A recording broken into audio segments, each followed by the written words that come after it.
Ladies and gentlemen, very warm welcome here from the German embassy in London. And this welcome also comes from my colleague in Berlin, Jill Gallert. She is traveling, but let me say we are doing and organizing this here together. So I want to use the opportunity first to say hello and give a special welcome to State Secretary Flassbart.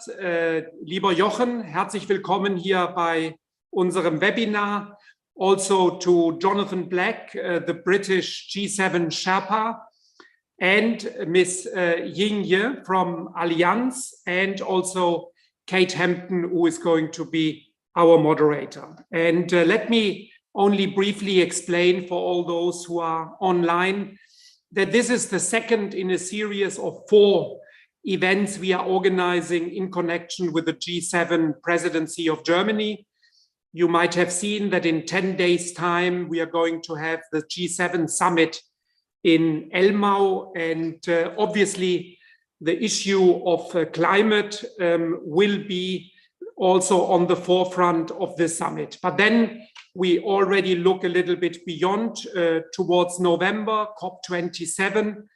And I remember very much from Glasgow, Jochen Flassbart, when he presented, I think together with his Canadian colleague, this report on the 100 billion financing, Jochen, that you said that we might be close or come close to the 100 billion already in 2022. But we all know these were very different circumstances.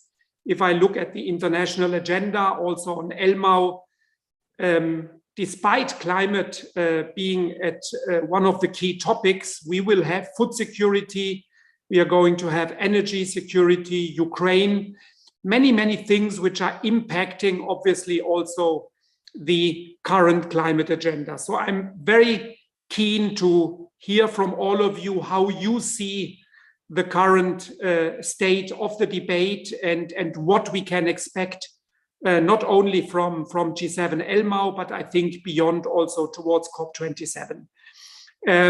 That's it from me. Again, very warm welcome, and I hand over to Kate Hampton, to our moderator. Thank you very much. Thank you so much, Ambassador Berger, and it's a real pleasure to be here today for such an important topic. This conversation is going to focus on green, climate resilient, quality infrastructure, as well as the energy and climate transition.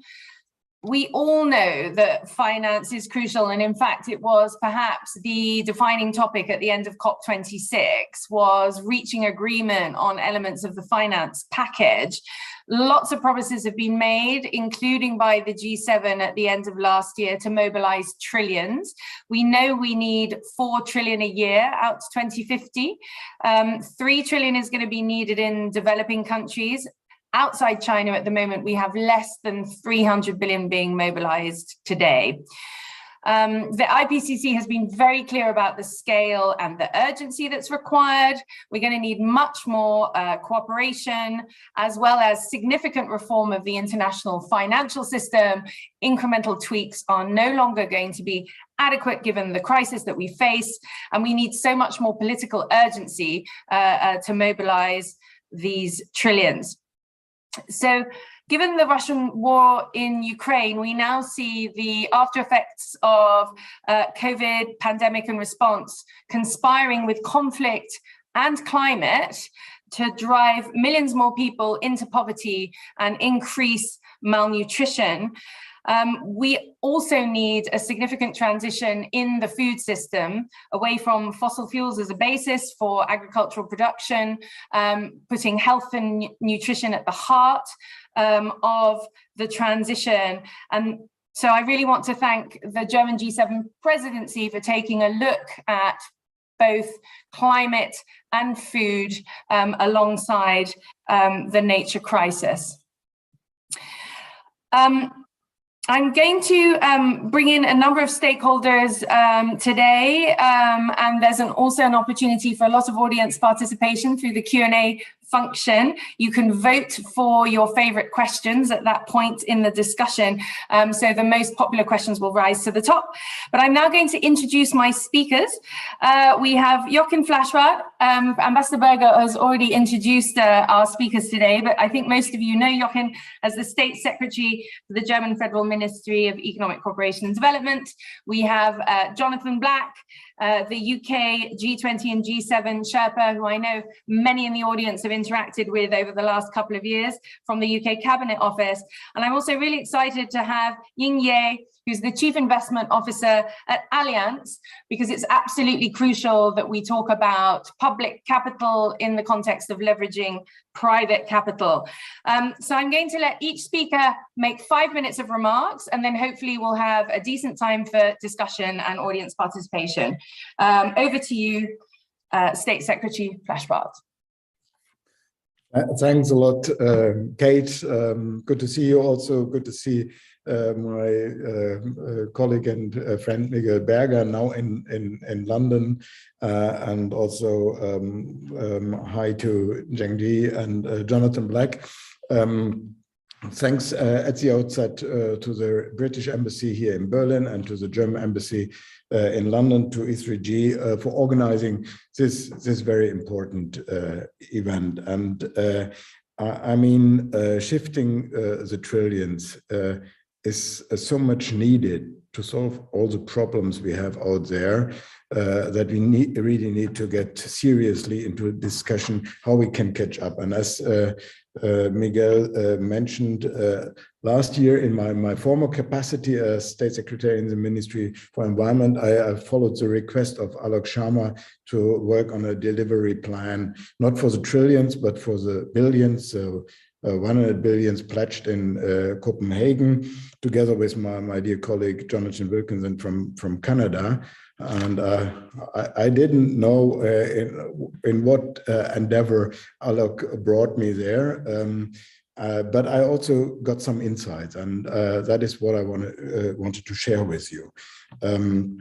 The situation we had, that we were sitting at around 80 billion in 2019 and 2020, so we failed to deliver the 100 billion. And I mean, 80 billion is not nothing, but it is not 100 billion, and it is exactly not what is needed to finance the transformation needed worldwide.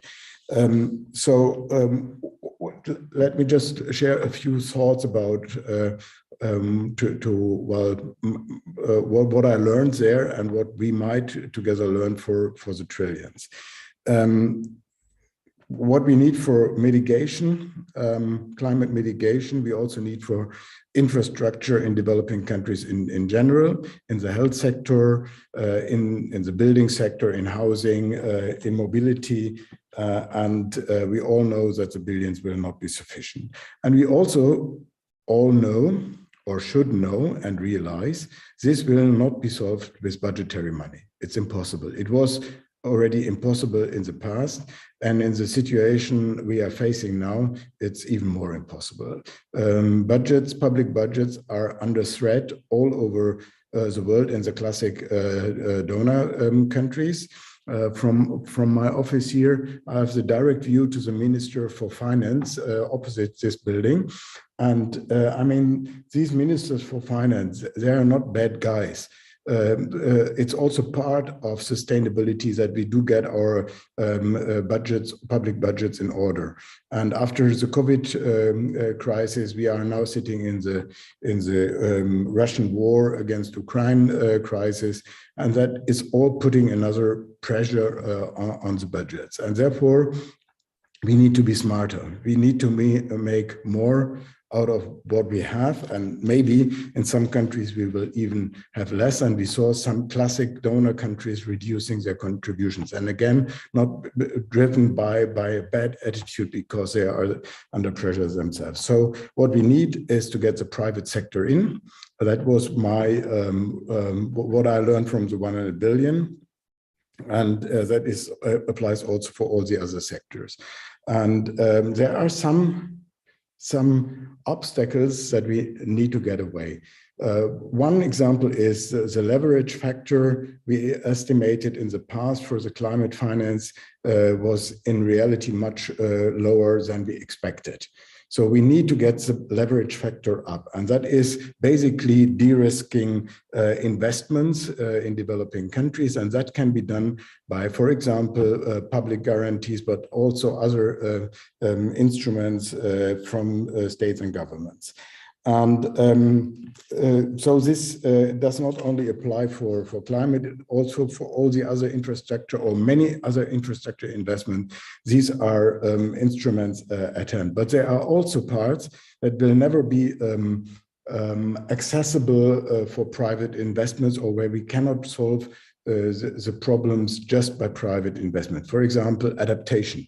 There might be some cases where we can find private investments also to support adaptation, but usually this does not pay off. So there are other areas, biodiversity, for example, but also the health sector or the education sector. This is where we also in future need the public money, and that makes it even more important that we do everything we can to direct the public money into areas where the private sector will not solve it, and that we organize the private investments where we can, by de-risking, by enabling environments, by policy reforms, can the things done. And that is definitely in the club when we are talking, for example, about South Africa, the Just Energy Transition Partnership, where we can do a lot with the private sector to get the renewable energies in, to get the grid in order to invest in energy efficiency. So I think my 5 minutes are over, Kate. I stop here. Great, and thanks so much for keeping to time. I think this issue of fiscal space is going to come back again and again in this discussion, but I think you also raised some really interesting points about the diversity of instruments which are not currently being deployed. And I hope we'll get to the topic of both lazy public and private capital lying around not doing very much, and how we unleash some of that. I'm now going to move the conversation on to Jonathan Black. Over to you for 5 minutes, please. Thank you, Kate, and nice to see you, Jochen, and thank you, Ambassador, as well. And I look forward to the discussion with everybody on the call as well. And let me sort of build a bit on what Jochen just sort of said, and want to sort of extend my thanks as last year's G7 presidents to this year's, and all the work that you're doing to sort of taking this forward. And you know, this goes to what you started about at the top, Kate, when we're talking about trillions and not billions, and in one sense this agenda, and it's not to dismiss at all the 100 billion commitment, but it's also about looking well beyond that to, as you say, the sort of trillions that comes next. And we spent quite a lot of time thinking about that in the G7 last year alongside COP, and it concluded with some work on the partnership for infrastructure and investment, which I'll come on to. But broadly, the sort of challenge that we've been trying to think about is, how do you find a way of sort of matching the plans and the projects that countries have with the sources of finance? And one of the things that I'm sure others find this as well, you quite often will go and talk to a sort of partner government, or say they've got loads of projects and they just can't find the money, and you will go and talk with sort of sources of finance, will say, well, we've got plenty of money and we can't run any projects. And you know, the two sort of obviously can't be true, but they sort of are actually. And that's what this is really all about, is how do you find a way of mobilizing and matching, and that I completely agree with Jochen, that has just said, that is the only route, is to find a way of sort of helping that sort of private money in, and making sure that it is there. And that sort of fits a bit what you just said, Kate, about the money sort of lying around. That I think therefore is what we have been trying to sort of do, in terms of thinking about how we put together things like the JETPs, the Just Energy Transition Partnerships that Jochen just referred to, the one we're working on with colleagues in South Africa, but also ones elsewhere, but also the initiative we have in the UK, called the Clean Green Initiative. That's something we're doing with the Kenyans. And really, I think there are sort of three bits to that we have been, as we sort of work through it, I just want to sort of throw out there and sort of interested in sort of hearing views on. I mean, one is on the sort of project and the plan side. And you know, one of the things that we did with COP, obviously, and was that many countries came forward with their NDC plans. And the great thing about that is it actually has brought much more clarity about what country transition plans look for. It helps give the market sort of more certainty about what projects might be. But there's a lot of work on helping projects be sort of, in inverted commas, investable. And there's an important role, I think, for countries like the UK with development assistance to play, working with partner countries on that, and that's something that we're doing. We're doing now. So that's the sort of first bit. Is what does the sort of pipeline of projects look like? Second bit is then the sort of wider policy environment and what's the sort of dialogue that that all of us as countries can have about our regulatory and investment environments to help create the right environment for bringing money in. And then the third, and maybe this is what we'll focus on most here, is how do you use public finance in a more innovative way to leverage in private finance? And you were sort of hinting at that, Kate, in the points that you just made. But that is absolutely key, and we're trying to sort of do that here in the UK with our the creation of British Investment International, with the things like Mobilising and PIDGE, which maybe we'll come on to, different use of guarantees, and there's a whole range of how do you sort of look at what the use of public sector balance sheets to make sure we are sort of crowding in, and indeed at sometimes not even crowding out private finance. And that's for countries to look at, but it's also for the MDBs as well. And so that is the sort of those three bits, the sort of the project pipeline, the sort of the wider sort of investment environment and sort of policy framework, and the sort of the matching of public and private finance to sort of use the former to leverage in the latter is really what we're trying to look at with all these. And I think that is the where we go. The final thing I should just say on this, I don't think that will in the end be about a sort of big bang, sort of one size fits all sort of framework. There's a huge amount of innovation and interesting things happening around individual sort of projects, some led by government, some led by MDB, some led by private organisations, some led by NGOs, and a bit of this will be a bit about sort of learning and seeing what works, as well as the sort of bottom up, if you like, as well as the top down. But a really important, really exciting agenda, and one which hasn't probably had the attention it should have done with the conflict going on, but is one we've still been working on nevertheless. And if anything, the conflict in Ukraine has reinforced in terms of the energy transition and helping countries not either reduce their dependency on fossil fuels, but actually not becoming totally dependent on them in the first place. So anyway, I think I've used up my time, Kate, so I'll stop and really look forward to the questions and the discussion, and indeed even the challenge that we might get on this call. Thank you very much, and thanks for bringing in the issue of national circumstances and replicability and the learning agenda around the combination of bottom-up and top-down collaboration that's going to be needed here. At this point, I'm going to bring in Ying-Ye. Over to you for your 5 minutes. Thank you. Thanks, Kate. It's a pleasure to be here today to join so many different speakers to discuss this topic. Just briefly, Allianz is a large insurance group, so we manage about 800 billion euro assets on behalf of our customers. In 2019, we co-founded the Net Zero Asset Owner Alliance together with other like-minded asset owners to push the net zero agenda. And now the Net Zero Asset Owner Alliance consists of 73 asset owners and more than $10 trillion under asset management. And as Kate just mentioned, that there's huge funding needs to invest into the broader market for the transition, and especially in the emerging markets. Given these huge such funding needs, and we also perceive that as opportunities in the emerging market, financing the transition in the targeted market is also one of the focus areas of the AOA and Asset Owner Alliance. In the backdrop of such funding needs, we believe that the public sector could not provide all the fundings, and given the headwinds of COVID and the energy crisis as such. The study suggests that the private sector could provide up to 70% of the funding is needed, of those trillions, to finance the transition. Hence, the ability to mobilizing those trillions of private capital is proved to be very essential for the transition.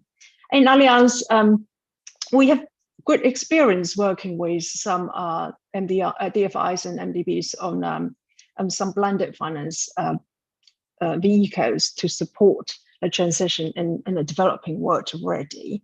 For example, we work with RFC, the International Finance Corporation, to co-invest alongside them on the debt financing of the infrastructure projects in the emerging markets. We have set up this platform since 5 years ago, and we just recently upsized it. And another really good example we have is Africa Grow. This is a fund-of-fund strategy. We work with, back in Germany, we work with KfW and BMZ to provide equity capitals for 150 innovative SMEs and startups in Africa. We aim to achieve creating 25,000 new jobs by 2030. So all those are very good highlights to what we have done. However, the message here is that we don't think that's enough. We wanted to scale up, but we have difficulties scaling up. So the discussion about moving from billions to trillions has started about 5-6 years ago, if I can recall. However, we have not seen substantial movement since then. And the reason behind it, today I'd like to share a few obstacles we encounter along the way when we're seeking all those investments. First of all, we found that's quite the lack of scale and appropriate vehicles. So just put in a context, a large institutional investors normally will be seeking a commitment of 150 million in the debt fund side, that sort of ticket size, and equity side maybe about 50 million. To achieve those diversification targets, we expect the debt fund size to be around 750 million. But in contrast, as we see at the project size, the ticket size in the developing world is often quite small. And more importantly, I think the bigger difficulty is that the first loss funding is quite often country specific or theme specific. Therefore, the deployment is very slow. So we could not scale that, and the deployments always get affected. This is one of the big obstacles we face. Secondly, data. So I think no one can stop talking about data. And again, the lack of track record, the lack of impact data, which stop investors from pricing the risk in the emerging market properly. Because without the data, what an investor tends to do is allocate a higher, we call it perceived risk. So we basically, we require higher return to go into those markets. Therefore, assessing the database, assessing the global emerging market risk database is essential for us to scale it up. And that's one of the difficulties we have. And last but not least is sometimes I think John has mentioned that we do feel like we sometimes been crowding out instead of crowding in. The DFIs still has the target to deploying their balance sheets, and therefore the bankable projects, the pipeline is just really restricted by this fact. So it's what we set the scene here. What we like to ask for support from the public sector to really scale up those investments in the developing world is basically a flexible first loss funding, which pull in a first loss funding together from donor communities and deploy and provide the capital to de-risk at a portfolio level under a broader theme, impact themes and a regional platform, but not country specific. And secondly, as I say, we would really like to get full access to GEMS database. And also we'll call for an incentive structure that is aligned of MDBs and DFIs that is aligned with our objective of mobilizing the trillions, which means they can move to the originate and distribute model instead of just shifting, instead of originate it and hold it.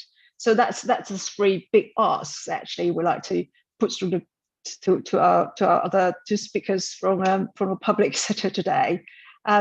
If I may conclude here that I think sustainable development can only be achieved if we all work together. and that this kind of dialogue is really useful for us to open to overcome the barriers. Thank you. Thanks, Ying-Ye. Well, you've set out a very clear agenda, actually, for the G7. We've heard about impediments at the level of flexibility and scale, and really thinking about how the private sector manages risk at a portfolio level so that you can optimize the public capital that is deployed and also leverage more private capital. So I'm going to turn to Jochen first. How much of that are you going to fix at the upcoming G7 meeting? Of course, the outcome of the summit is with our leaders, and they usually don't like if a state secretary announces already something in advance.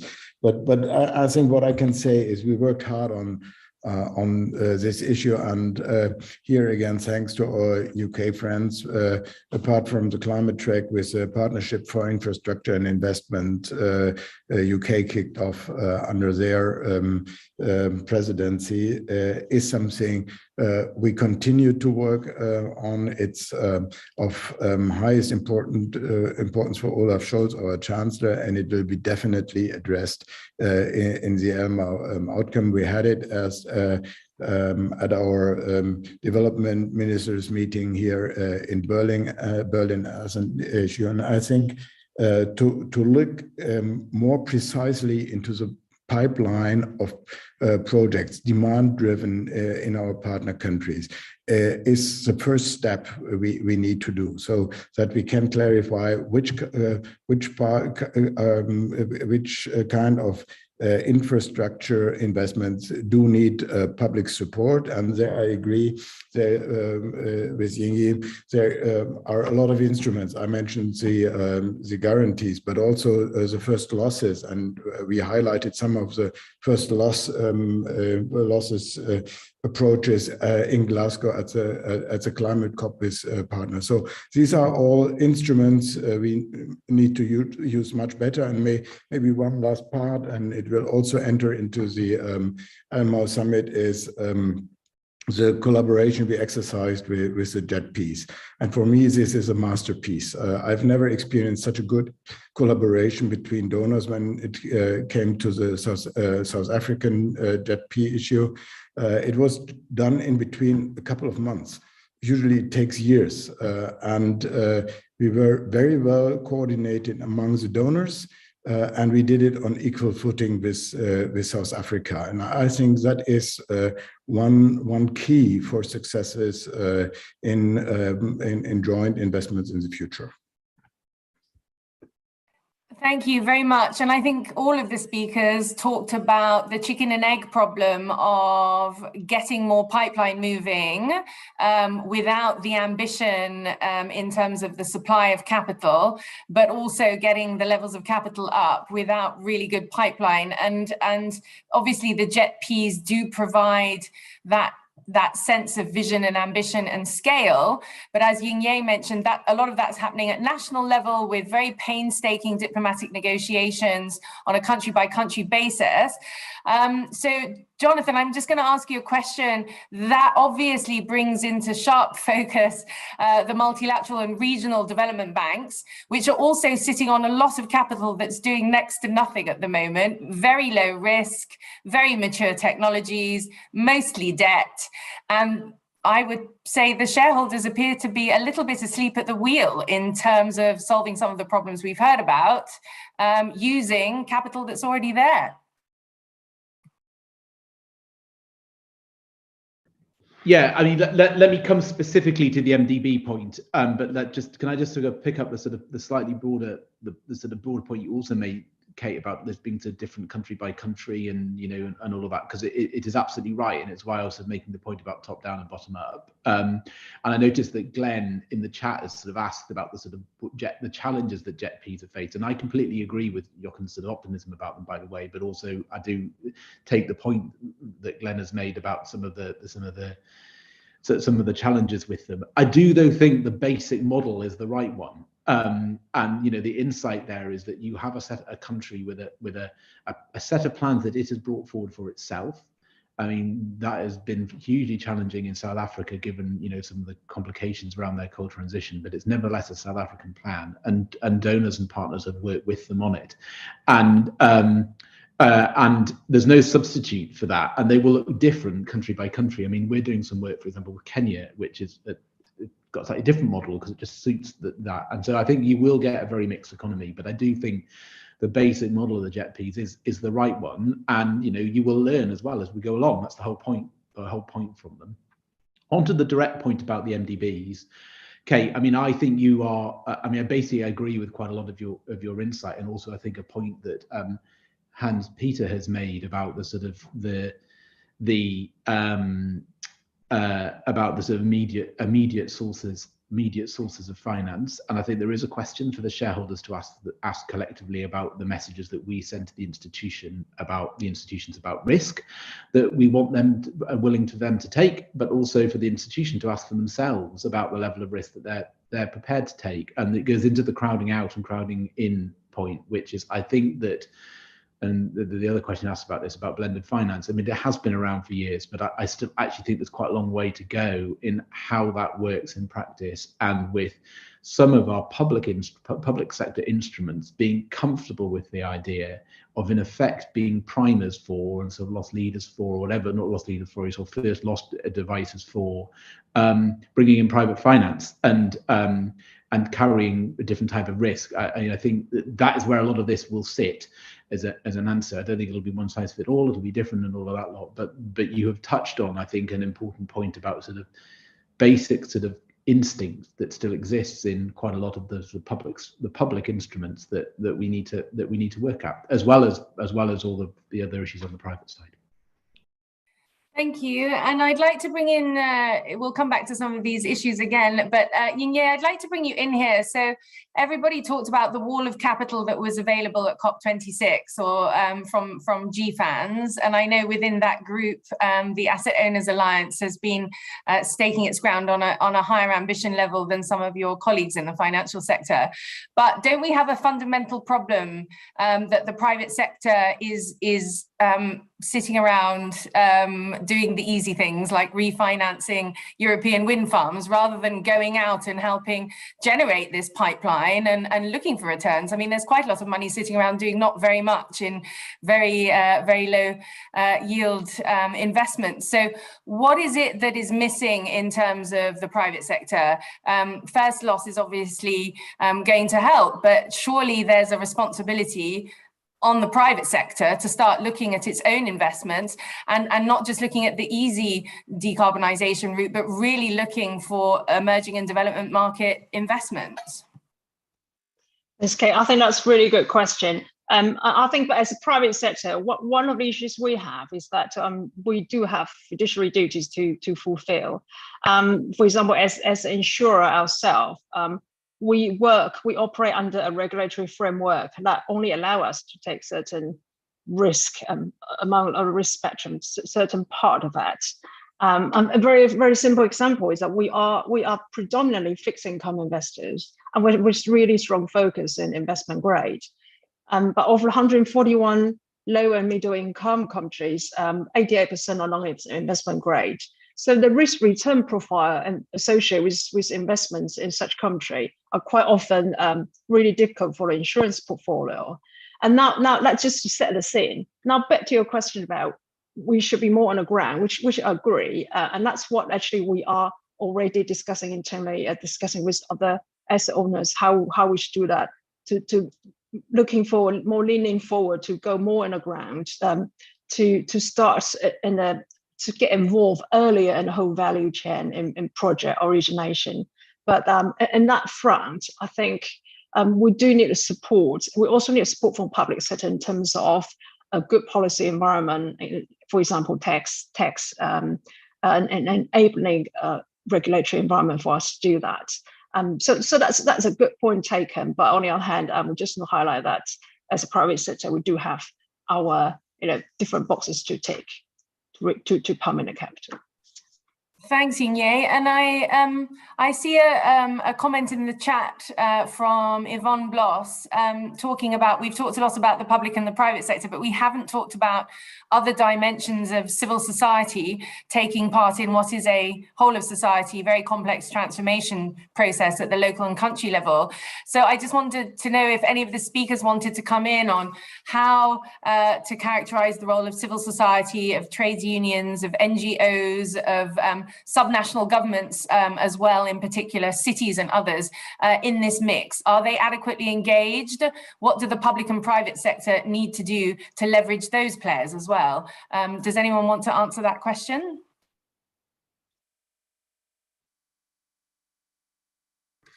Maybe I can start a bit. Of course, I mean, the NGOs, the civil society can play definitely a very important role.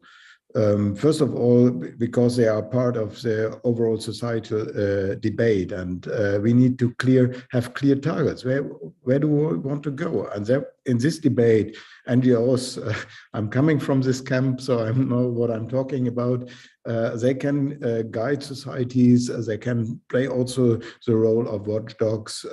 They are important to create societies where we also have, and that is also part of the story, have legal security, which is so wherever you have countries and societies that restrict the involvement of civil society, you usually also have bad conditions for private investment. Maybe just a first kickoff, and my colleagues want to get in as well. Does anyone else want to come in on this topic, or would you like to move on, Jonathan or Yingye? Yingye, did you want to come in? I think, why don't you go ahead, Jonathan? Yeah, I mean, really, to agree with Jochen. I mean, I think that there's, particularly in the civil society groups in the countries in question. I mean, I think, you know, one of the things about the work we're doing with South Africa is it's obviously, you know, there's a huge amount of sort of, you know, domestic and national sort of issues, challenges within that, and that are rightly, in one sense, South African. And we, you know, as donor countries and as partner countries, we have to work very, you know, carefully and sensitively with countries' own systems. And I think the same goes for, you know, in one sense for anyone, you know, from outside. But you know, the work that South Africa has done on its plans for the JETP and around their coal issues has been, you know, has involved a lot of dialogue between the South African government, for example, and their labour unions. Thank you very much, Jonathan. And I've got an interesting question in the chat here from Belinda Sharper. I hope I'm pronouncing that correctly. I'm not very good with my umlauts, I have to say, being more of a Latin language person. But Belinda's question about the role of China. And as you know, in the run-up to COP26, President Xi announced that China would no longer be funding coal on the Belt and Road and wanted to move to green investment. And this followed a number of coal moratoria in the Belt and Road countries in the run-up to COP26. So given this huge opportunity potentially, rather than positioning what the G7 does in opposition to China, are there opportunities for either direct or indirect cooperation? I think that's the essence of Belinda's question. Maybe I start again, if you don't stop me, Kate. No, we are not defining ourselves against China's investments. And I think that is what, Jonathan, we discussed last year in Liverpool when we discussed about the PII. It is not against China, it's an offer from the G7, yes. And we have our values, and in the recent weeks, we saw how important it is to have common values. Yes, we do have examples for green investments by China. Honestly, we also have other examples. But again, we are not defining ourselves against China. We want to be inclusive. And Germany, for example, we have triangular cooperations also with China. We are just discussing them with India. So the more collaboration we also get with new partners on the donor side, the better it is. Thank you, Jochen. I don't know if Jonathan wanted to come in on this or not. Yeah, no, I agree with that, and this is about, in one sense, providing choice. And we all know that actually, in practice, for many parts of the world, for understandable reasons, as Western countries shifted their development focus, and for other reasons, partner countries and developing countries quite often haven't had very much choice about the sources of finance. Then, of course, the question was, they have the choice what they choose, but there's a sort of question about choice, and therefore, as Jochen said, this is about what we as countries from G7 countries, who don't just offer finance, by the way, we offer lots. There's a lot more around it as well, can bring. In relation to your question with China, I mean, yes, there's opportunity for cooperation. The UK, for example, was an early member of the Asia Infrastructure Investment Bank. One of the reasons why we did that was that we wanted to influence it being set up in a way that's championed strong standards on environmental issues, and I think we have done that, and all of that. So there's lots of opportunities. We should also, though, be, I think, quite clear-eyed that what the sort of finance offer from countries like the UK and Germany and the G7 will be different to what China will offer. And necessarily, sometimes what we offer has been a bit slower for lots of reasons around governance, but it's also importantly transparent, and all of the issues around sort of the debt issues that some countries now face. So I think we should sort of recognise where the overlaps are, but also where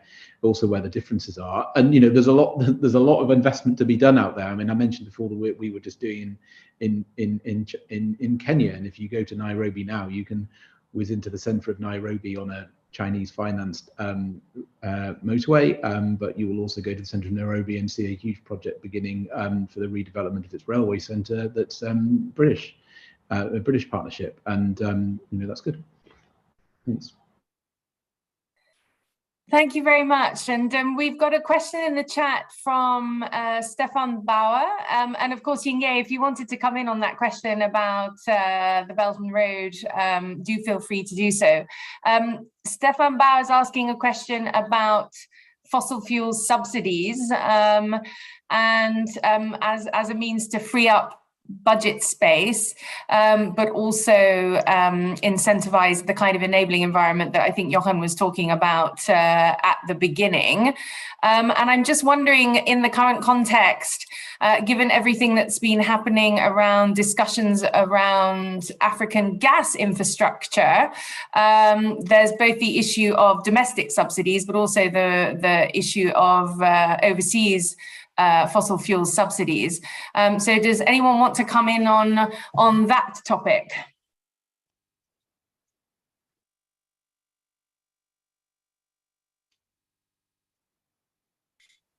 Well, I don't want to be always the first, so I wait a bit.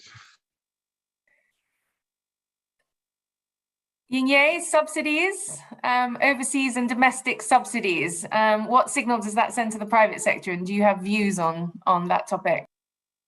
I think one of the Asset Owner Alliance paper, and we clearly state that we encourage the subsidy to stop, and that's in line with what we pledge for our own portfolio as well. So just a very general view, really. Right.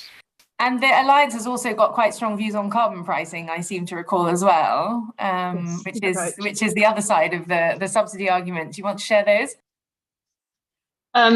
In terms of the carbon pricing, that's unfortunately, I just read the article that didn't go through in Europe a few weeks back. We basically, as the Owner Alliance, we pledge to achieve net zero, and we also want to have a real impact to the economy. So that it's the carbon pricing.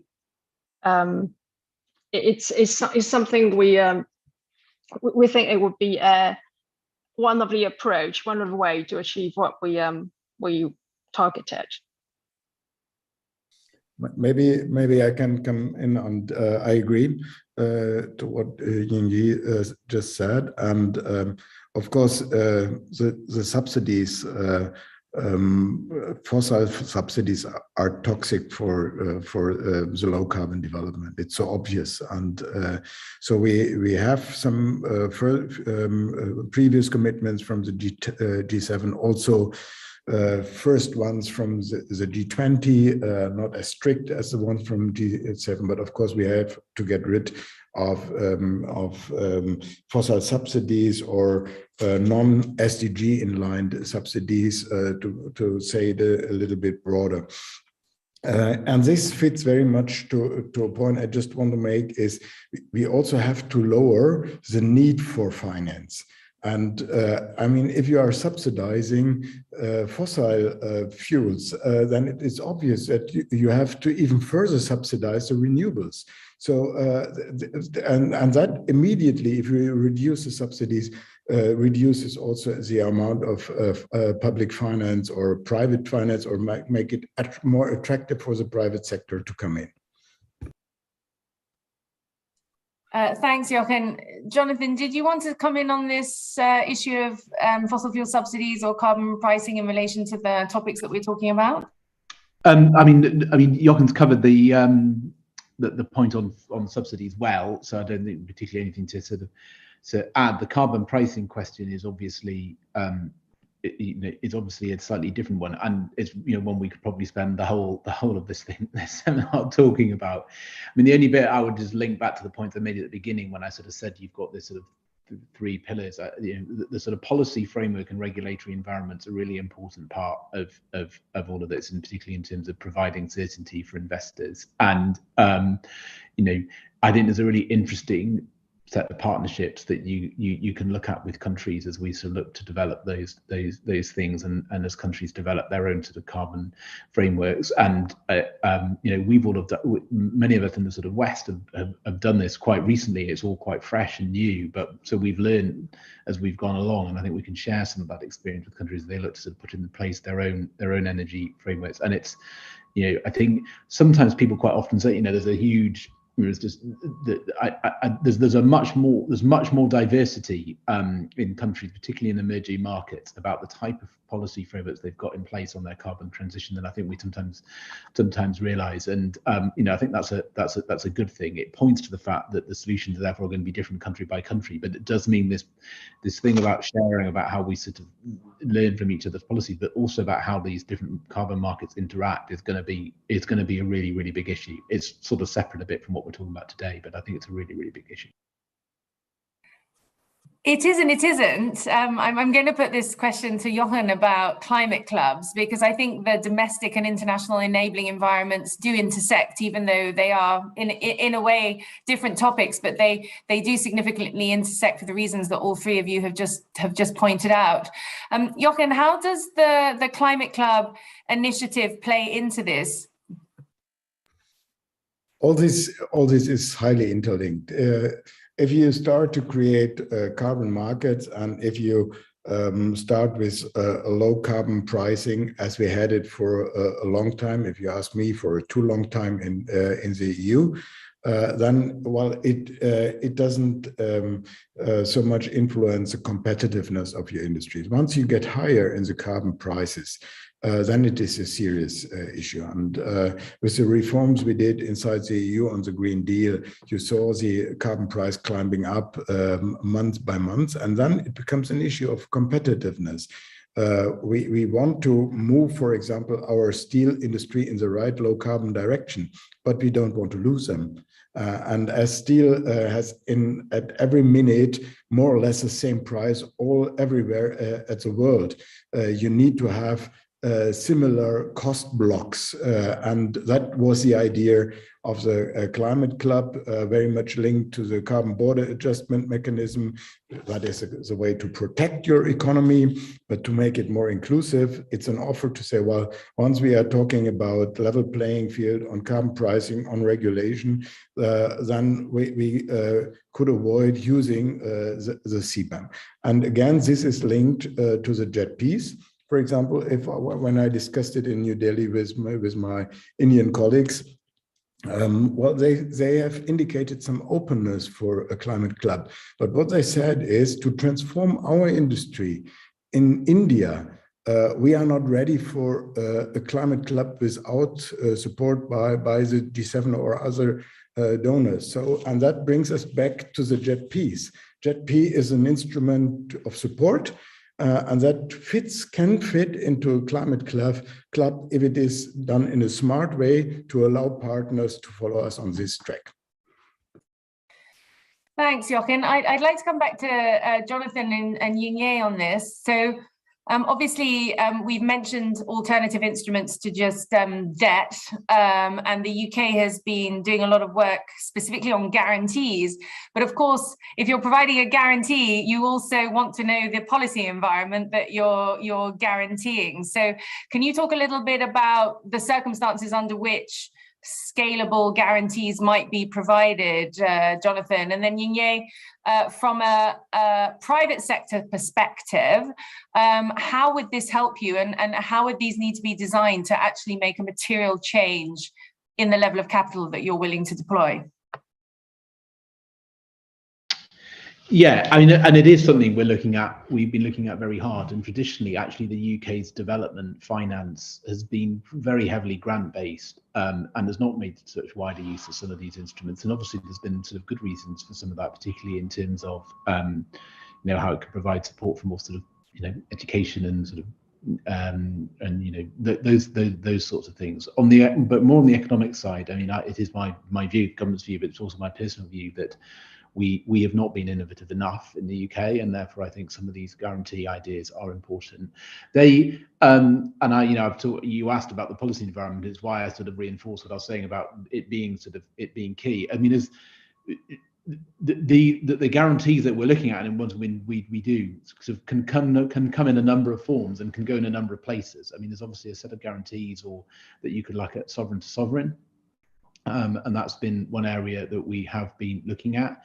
You can do that either directly, or you could do it through the MDBs. And one of the things that we're doing for JETP to South Africa is actually with the ADB, the African Development Bank. So there's that. You can of course look more at potentially at the sort of portfolio or project level. It's a bit more complicated when you do that. And then also, of course, that what you might provide to on the other side, almost to more on the export finance side than the development finance side. So guarantees that you might provide to investors, in our case, a British investor, but wherever the investor might come from, who is to sort of help them sort of manage some of their risk. So it's a newer area for us than it's been for some other countries, but it's one that we're sort of pushing. We are sort of pushing quite hard. We've done an important sovereign one with India. We're doing this one with South Africa, and we're doing quite a lot of work through the sort of the evolution of CDC to BII to British Investment International, but also the work we're doing the UK Export Finance on that as well. So there's quite a lot, and we'll go into more detail on it with UK. But part of the reason to answer your sort of direct question of why we're looking at that sort of range of options is that I think we feel that is the best way of managing some of the uncertainty that you've just pointed to about the environment that you're inevitably going to invest in. Although, of course, in the end, guarantees to some degree are about accepting uncertainty and carrying the risk for it, rather than necessarily the investor or the country having to do so. Thank you, Jonathan. Ying, what would work for you from your perspective? Thank you. And I think that's the question, as I mentioned before, and that comes in different form. But we also, I'd like to emphasize again that the diversification is very important for us. And given that the deployment it's sometimes slow, so this guarantee we would like to have also, just that what I mentioned is the first loss funding to be broader, so not theme specific and a broader impact theme, but then you can have a requirement, say for example 30% you want to be in education, 20% would be the development for female jobs and employment. So that kind of category. We also emphasize that we would like to have regional platform instead of country specific, and I appreciate that as a public sector you will have different objectives, and it's easier to have a bilateral relationship, but as a private sector, to mobilize that trillion of private capital, I think to set up this big diversified platform, we would need to have a broader sort of guarantee. I mean, it's not a blank check, but we just want to have that flexibility. And also the other one I come across is, for example, currency risk. And at the moment, a lot of these investments, the hard currency, and the local country are bearing the FX risk, currency risk. But maybe the guarantee will be to help to manage out the currency risk so that institutional investors like us could go in easier to those markets. Thanks, Inge, for bringing up the range of difficulties which countries are facing, which seem to be accelerating with the debt crisis and the increase in Fed rates and other things. I'm going to ask one question, which any of you can answer, and then we'll move to wrapping up. So I've heard a lot of talk about the energy transition. What about transitions in other sectors? Are the G7 open to a broader set of partnerships around integrated adaptation and mitigation options, food system transition, urban? Is this really an energy story right now, or is there real appetite to go much broader? Question to Jochen and Jonathan. Well, I think we need to be broader. Of course, energy is very much in the center of discussion because it's so much linked, and that is such a big matter of urgency to meet our climate targets. But we do have biodiversity, or what you said mentions the food sector. I don't know, maybe you all were aware, I was not, how dependent some of our partner countries are on food imports from just two countries, Ukraine and Russia, 80, 90, 95%. I mean, this is in itself not sustainable, and specifically not in Africa. I mean, this continent, not each and everywhere, has everything to produce a food on the continent itself. Why do we accept these dependencies? Why don't we have more sustainable agricultural systems? And I mean, this land use sectors, forests and agriculture, they are galaxies away from sustainability. And that again brings me to the point, we cannot solve everything by funding. We cannot fund everything against an unsustainable regulatory framework. And so yes, in a nutshell, we have to look broader at it. But I'm not sure whether everybody out of the G7, maybe even not in my own country, would sign up to that. Jonathan, do you think the UK has appetite to look broader in terms of land use, replacing biofuels with food and other changes that will help us? Yeah, well, I mean, look, the biofuels question is a very specific one, a live one for where we are now about, and it's a really difficult one because, of course, there's good reasons for what with the biofuels mandates we've got in terms of fuel use and also in terms of poorer countries and in all our countries about energy affordability, but also as well as sustainability, but also they're big users of what might otherwise be, you know, grain. So it's a difficult question that's very live. But a broader point, or that's a specific point, then a sort of your broader question was about the sort of JETPs being very energy focused, and could they be broader? And I think the answer to that is yes, in two respects. The first one is that actually in some of the other countries we're talking with, we are already looking a bit broader. So for example, around particularly around things like forests and, you know, mangrove swamps, etc., where there's a really interesting question, by the way, linking that to things like carbon pricing around carbon offsets and all of that. There's a whole sort of agenda sitting in that side of it. So I think the energy, the E in energy may be a little bit misleading. It may really should be sort of almost a C, because I think it's everything in relation to climate, of which sustainable agriculture as well as biodiversity is part. I also, however, think some of these broader things we've been talking about instruments also apply more generally to the way in which we do development and export finance, that beyond the climate piece. I mean, an obvious area is in some of the sort of digital infrastructure that countries might have as well. But so I think the answer to your question is yes, in two slightly different ways. Thank you. Well, I'm going to ask each of the speakers to give us a final comment. And I'd like to go to Alex's question in the chat here, which is really about what is the long-term architecture that needs to be created to make sure that these kinds of transition partnerships can be replicable, can cover multiple sectors as we've discussed. There was also in the chat earlier a comment about lower income and more vulnerable countries having access to the capital that some of the bigger middle income countries have. So from all of you, and I'll start with Ying-Ye, what kind of architecture would you like as an interface, as something to engage with to get this moving at scale going forward? And then I'll go to Jonathan and Jochen and we'll wrap up. Thank you. Thanks, Kate. From a private sector perspective, I would like to see a well-diversified platform that the private sector could just invest in. I mean, obviously we have different kind of target we need to hit, but to have a well-diversified pool of projects behind and have an appropriate vehicle set up. At the moment we're working with asset managers to come up with a structure, but those at the moment is really complex. So we hope we can standardize and be able to make sure those structures is able to be scaled up so that we can mobilize that trillions we've been discussing about. Thank you, Jonathan.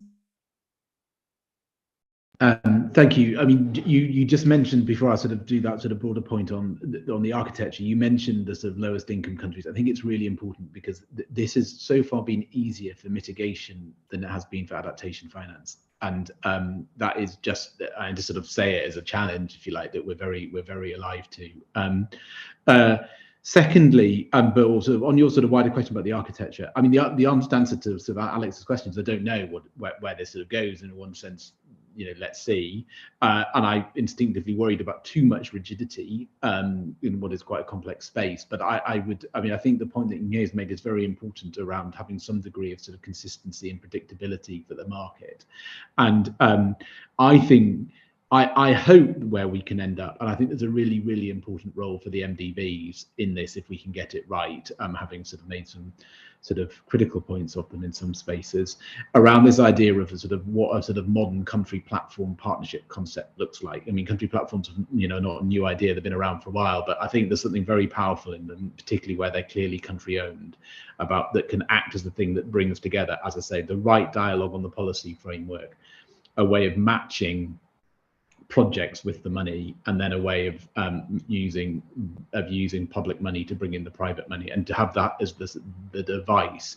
And if that can become a bit of a if you like, a sort of template or a playbook that we can use, I think that would be a great place to end up. Thank you. Thank you, Jochen. Actually, I don't know how the architecture needs to look like, but we need something fresh and new to address all the challenges. And we do have good examples. And Jonathan just mentioned the country platforms we are using now also for the JETPs, not only for South Africa, but also for others. We do have good approaches with innovative finance instruments, but we need to look at it in a broad perspective with all the diversity of actors, as the MDBs, the countries, the private sector. And we also have to look at different challenges. We spoke about the need for finance, but specifically once we are talking about low-income countries, we also have to look at the debt situation and how to overcome that. So we need a broader platform. I established a task force on this issue just a couple of weeks ago here at our ministry to come up with some fresh ideas and to discuss it with our partners. Thank you, Jochen. I think it's been a really interesting discussion. We have gone deep on a lot of those questions. But I just want to close by saying that many, many millions of people are going hungry today, and it's only going to get worse unless we get on top of this topic in an integrated, systemic, and very deliberate way. We need to make this agenda scale and accelerate. And I do hope that that will be front of mind for the G7 leaders. We need to stop this hunger epidemic, and we need to bring together these food and energy questions fast. Thank you very much, everyone. I hope you enjoyed the conversation today. Thank you, guys. Bye-bye. Thanks. Thanks a lot.